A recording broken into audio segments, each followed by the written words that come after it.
Let's go to the tight end position. This guy on your start list that was here last week, and he delivered. Yeah, he had a good game, although most of it was in garbage time, right? Late 2-point conversion, late touchdown, and that's Zach Ertz. Now he's got a matchup against the Raiders, who have been very kind to the opposing tight ends. Let's put it that way. They've given up the 8th most fantasy points to the position in their last 8 games dating back to last year. They gave up a touchdown to Gerald Everett last week, so Zach Ertz is in play, and so is Patrick Freiermuth. I told you to start him last week. He had a very good game. And what's great about Freiermuth, Jen, is that his floor is pretty good. He has scored at least 7.2 fantasy points in PPR leagues in each of his last 8 games. He had 12.5 last week. He's got the Patriots this week, and Mitch Trubisky certainly has a rapport with him, so continue to start Pat Freiermuth at what is a very thin position. Yeah, honestly, a 7.2 floor at the tight end position for good. A guy that you drafted late, all day, every day. I love it.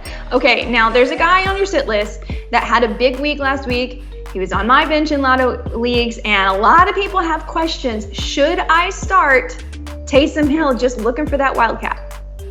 I wouldn't, because I think he got lucky last week if you started him, and I think he got lucky as well.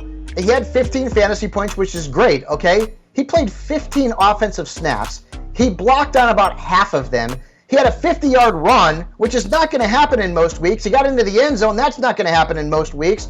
So if you're a riverboat gambler and you want to play him, okay, fine. But I'm not playing someone who's getting 15 offensive snaps.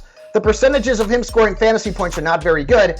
And then I'm also benching Mike Gesicki. I told you to sit him last week. I'm saying sit him again this week. He's just not a part of the offense in Miami, which stinks because he was a top 12 fantasy tight end last year. But in Mike McDaniel's offense, Gesicki is now an afterthought. And Jen, I don't even know if I can talk about Gesicki as a sit him moving forward because he's going to start getting cut in a lot of leagues. Also, by the way, the matchup not great against the Baltimore Ravens. So sit Mike Gesicki and potentially cut him in the very near future.